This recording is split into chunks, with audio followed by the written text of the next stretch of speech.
Hamilton fans out there will probably recognize Aaron Burr's line, "I'm not standing still, I'm lying in wait." And in a funny way, it hits kind of close. Waiting can feel like a strategy, like maybe if you just wait long enough, everything you want will come to you. That's exactly where I found myself so many times. Standing still, but convincing myself that I'm just being patient, expecting that everything I dream of will eventually waltz its way to me. We both know that's not how that works. I've learned the hard way that waiting for the perfect moment is a trap. Perfectionism tricks you into thinking there's some magical time when you'll suddenly feel ready to tackle everything. But those moments don't exist. Instead, I've just ended up stuck, paralyzed by the idea that I'm not quite ready or that I'll fail if I try.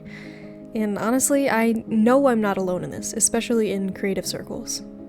Artists in particular are guilty of waiting for inspiration to strike before they start creating. We romanticize the idea that a brilliant concept will just hit us out of nowhere, but the truth is, if you're not creating an environment where inspiration can actually find you, you're just setting yourself up for disappointment. Let's be honest, if you're scrolling on your phone for 8 hours a day, binge watching anime all night, or staying at home 24/7, inspiration isn't going to come knocking. You're not even giving it a door to walk through. And when that happens, when you stay stuck in that loop, time keeps moving. You look back and those years of being a young, hopeful creative are gone. You start wondering who you could have been if you had just tried. You'll hear people casually ask, "What did you want to be when you were younger?" And it will sting. You'll long for that version of yourself that got off their phone and actually did something with their dreams. Now, I know shame doesn't work. If it did, I wouldn't still be dealing with the same cycle. Telling yourself over and over again you're wasting your potential doesn't light a fire under you, it just buries you deeper.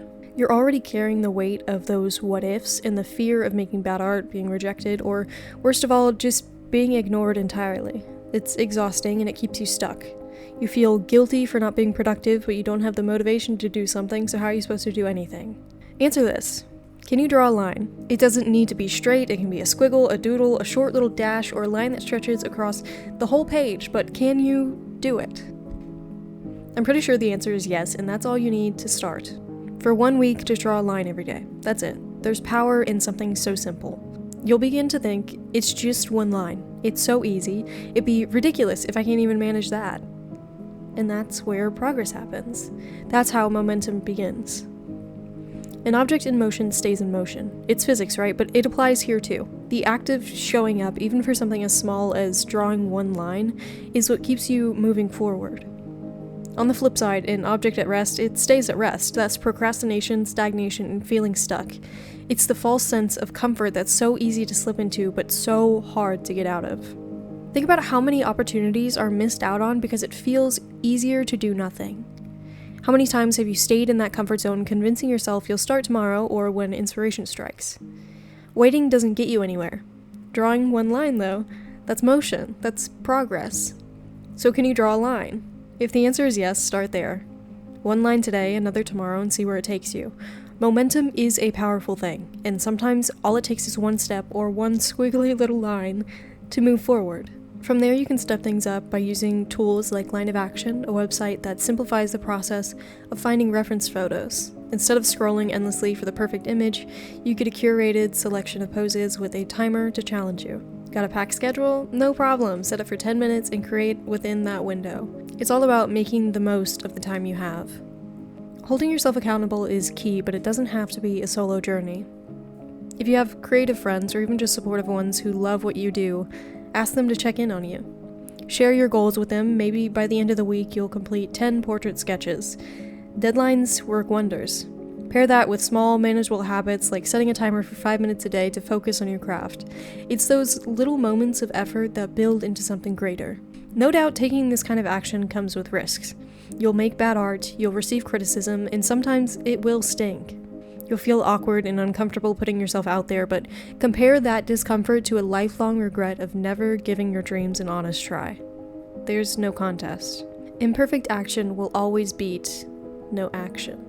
Consider the story of the pottery class experiment. An instructor splits the class in two. One half is tasked with making as many pots as possible in a week, while the other half focuses on crafting a single perfect pot. By the end of the week, the quantity over quality group not only produced more work, but also created pieces far more impressive than the perfectionist. Why? Because constant creation, mistakes and all, is where improvement happens. The quest for perfection, meanwhile, often leads to paralysis and mediocrity.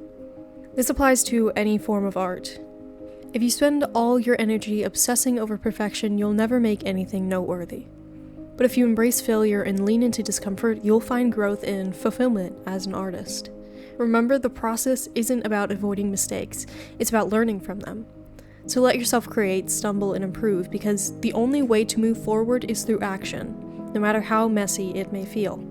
I'm not saying you need to be in constant motion for the rest of your life. Burnout isn't the goal here. While taking action is important, sometimes hitting pause can be equally beneficial. Maybe you're thoughtfully planning a big project, or your mind and body just need to rest after a long period of work. Taking a step back from creating can be a huge relief when it's intentional. Life is a series of deliberate actions, not passive waiting. Even your rest should be purposeful. That doesn't mean completely dropping everything you've worked for and taking a year-long hiatus. It's not helpful for your momentum or your growth. Instead, focus on reflective rest. If you don't feel like actively creating, dive into your past work and analyze how you can improve. Experiment with a hobby that feeds your creativity, watch tutorials, study how other artists approach their craft, or read about techniques you've always wanted to try. These are ways to keep that creative spark alive without overwhelming yourself. The goal is to maintain momentum, even in moments of pause. Reflective rest allows you to recharge without losing sight of your creative journey. But here's the hard truth. If you find yourself stuck in passive waiting, holding off in every decision, waiting for the perfect moment, you'll look back with regret. The action you take today, no matter how small, can ripple into something much bigger over time. So I encourage you to take a step back and really evaluate your life. Where are you waiting when you could be acting? Even the tiniest step forward, whether it's drawing a line, watching a tutorial, or planning your next project, can create a butterfly effect that changes your whole journey. Don't let fear or perfectionism keep you stuck in your comfort zone. Every bit of progress you make today is a gift to your future self, proof that you didn't let fear hold you back. What is one small thing you can do today to help you move forward? Let me know in the comments. I hope this video resonated with you. If you enjoyed it, leave a like and consider subscribing to join me on my journey. I appreciate your support, and I look forward to seeing you again. Until next time.